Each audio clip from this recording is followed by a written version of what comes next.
बिस्मिल्लाहिर्रहमानिर्रहीम। अस्सलाम वालेकुम। Welcome to my channel cooking with Aruba. तो जनाब, आज की रेसिपी बहुत ख़ास है और बहुत ही मज़ेदार है और ये शाम में बनाएं आप। रमज़ानों में तो ये तकरीबन रोज़ ही हर घर में बनाए जाते हैं। पकोड़े, आलू के पकोड़े, प्याज के पकोड़े, यकीन माने बहुत ही टेस्टी और अमेजिंग बनते हैं।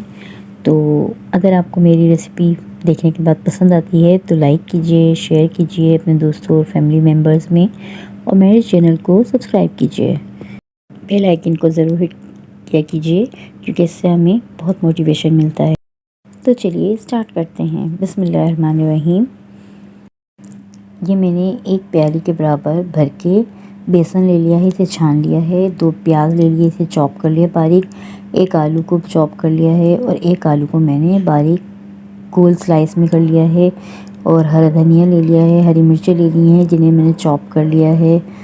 ये पिसा हुआ गरम मसाला ले लिया है, चाट का मसाला, कुटी हुई मिर्चें ले ली हैं हाफ़ चम्मच, पिसी हुई मिर्चें हाफ़ चम्मच ले ली हैं, नमक ले लिया है 1 चम्मच के बराबर, और थोड़ा सा मैंने 2 चुटकी के बराबर खाने का सोडा ले लिया है। ठीक है, तो हाँ तो जी, ये मैं एक बार फिर से बेसन को छाने ले रही हूँ। ये देखिए, मैं एक स्ट्रेनर की मदद से इसे छान रही हूँ अच्छे से, और ताकि इसमें कोई भी कीड़ा, कोई भी चीज़ ना रहे। बाकी ऐसे ही आपने छानना है। ये जब बेसन हमारा अच्छे से छन जाएगा तो फिर हम इसमें थोड़े थोड़े मसाले करके ऐड करेंगे। अब मैं इसमें तमाम स्पाइसेस डाल रही हूँ पिसे हुए जो मैंने आपको दिखाए हैं, और 2 चुटकी के बराबर मैंने खाने का सोडा भी डाल दिया है। अब इसे अच्छे से हमने मिक्स करना है और मिक्स करके फिर इसे अच्छे से हमने फेंटना है। अच्छे से मिक्स करने के बाद थोड़ा थोड़ा हम पानी डाल के इसे फेंटेंगे। देखें, इसकी पिटाई बहुत अच्छे से करेंगे हम, ताकि जितनी अच्छी इसकी पिटाई होगी ना तो उतने ही अच्छे क्रिस्पी और नरम मुलायम हमारे पकोड़े तैयार होंगे। पानी हम थोड़ा थोड़ा सा करके ऐड करेंगे ताकि एकदम ज़्यादा ना हो जाए। हमें ये बैटर इतना स्मूथ रखना है कि हद से ज़्यादा पतला ना हो, रनी ना होने पाए, बस थोड़ा गाढ़ा गाढ़ा रखना है। ठीक है, ये हमारी अच्छे से पिटाई हो गई। ये देखिए, बिल्कुल इस तरीके से हमने रखना है कि ये हद से ज़्यादा नीचे पतला होके ना गिरे। अब ये जो मैंने आलू के स्लाइस करके रखे हैं बारीक बारीक, ये हम इसमें ऐड कर लेंगे क्योंकि हमने पहले आलू के पकौड़े बनाने हैं। ठीक है, तो हमने इन्हें एक तरफ मैंने ऑयल गरम कर लिया अच्छे से। जब ऑयल गरम हो जाएगा तो हम एक एक आलू की कतली उठाएंगे और बेसन में डिप अच्छी तरह से करके और इसमें डाल देंगे। ये देखें, इसी तरह मैं तमाम थोड़े थोड़े करके ऐड करती जाऊंगी तो ये आलू के पकोड़े बन जाएंगे। और इनको हमने फ़ौरन से टर्न नहीं करना है, दरमियानी मीडियम आंच पे हमने इसको फ्राई करना है, क्योंकि अगर हम एकदम तेज़ करेंगे तो ये जलने का ख़तरा है, और बिल्कुल हल्का करेंगे तो ये नीचे बैठ जाएंगे। इतना रखना है कि देखें, ये मैं जैसे ही आलू डाल रही हूँ ना तो ये ऊपर आ रहे हैं। ठीक है, इसी तरह से हमने मीडियम आंच पे इसे पकाना है ताकि ये तह में ना बैठ पाए। ठीक है, तो चलें अब हम इसे आहिस्ता आहिस्ता टर्न करेंगे। ये देखें, चारों तरफ से ये गोल्डन होते जा रहे हैं माशाल्लाह से। तो इसी तरह जब गोल्डन हो जाएंगे तो हम स्ट्रेनर में इसका ऑयल ग्रीस करके निकाल लेंगे। ये देखिए, अच्छे से गोल्डन हो चुके हैं। अब मैं इसको निकाल लूँगी बिल्कुल इसका ऑयल ग्रीस करके।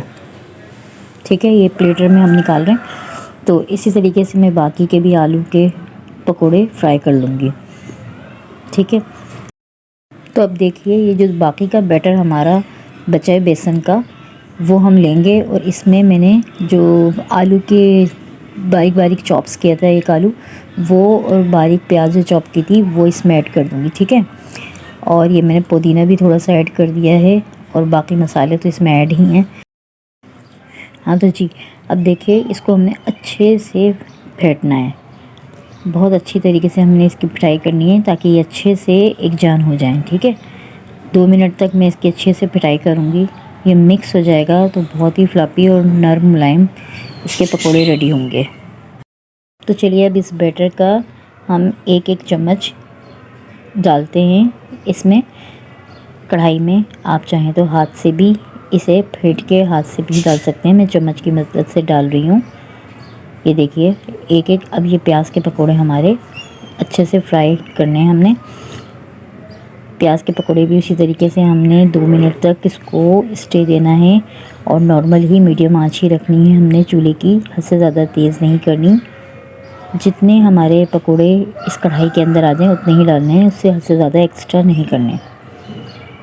ये देखें 2 मिनट हो चुके हैं। अब मैं इनको टर्न करूँगी। एक तरफ से बिल्कुल गोल्डन हो चुके हैं। ये देखिए बहुत प्यारा कलर आता जा रहा है, आप देख रहे होंगे। इसी तरह हमने इसका कलर बहुत खूबसूरत सा गोल्डन करना है, ठीक है। हद से ज़्यादा हमने डार्क ब्राउन नहीं करना। जब हम इन्हें निकालेंगे ना, और मीडियम आंच पे हमने इसलिए रखना है कि ताकि अंदर तक इनकी सिकाई हो जाए, अच्छे से ये कुक हो जाए अंदर से भी, नहीं तो ये अंदर से कच्चे रहेंगे। अगर हम तेज़ आंच कर देंगे तो ऊपर से तो ये डार्क हो जाएंगे, लेकिन अंदर से इनकी कच्चापन रहेगा। अब मैं इस स्ट्रेनर से, ये देखें चारों तरफ से सिक चुके हैं, तो अब मैं इस स्ट्रेनर से इनका ऑयल ग्रीस करके इन्हें निकाल लूँगी। ये देखें इसी तरह मैं बाकी के पकोड़े भी प्लेट में निकाल लूँगी और इसी तरह से मैं बाकी और जो बैटर है वो पकोड़े भी तैयार कर लूँगी कढ़ाई में डाल के, ठीक है। बहुत ही खूबसूरत कलर आया, आप देख सकते हैं, और खुशबू तो माशाल्लाह माशाल्लाह बहुत ही प्यारी आ रही है। तो जनाब ये देखिए माशाल्लाह से हमारे आलू के पकोड़े और प्याज के पकोड़े बिल्कुल रेडी हैं। मैं इसके ऊपर थोड़ा चाट का मसाला छिड़क रही हूँ, इससे और ज़्यादा इसका टेस्ट दुगना हो जाएगा। और आप ये किसी के साथ भी सर्व कर सकते हैं, कोई सी भी चटनी हो, ग्रीन चटनी, रेड चटनी, रायता, किसी के साथ भी आप सर्व करें। मैं इसको केचप और ग्रीन चटनी के साथ सर्व कर रही हूँ। अब देखें इसको मैं तोड़ के दिखाती हूँ और इसका टेस्ट करते हैं ये कैसे बने हैं। ये देखिए ये अंदर तक माशाल्लाह माशाल्लाह से अच्छे से पक चुके हैं, कुक हो चुके हैं, कहीं से भी इनके कच्चापन नहीं है। देखा आपने। ऐसे ही मैं आपको आलू का पकौड़ा भी तोड़ के दिखाती हूँ। ये अंदर तक बिल्कुल कुक हो चुका है, आलू भी कच्चा नहीं है। देखें कितना माशाल्लाह फूल चुका है। और अब इसे टेस्ट करते हैं।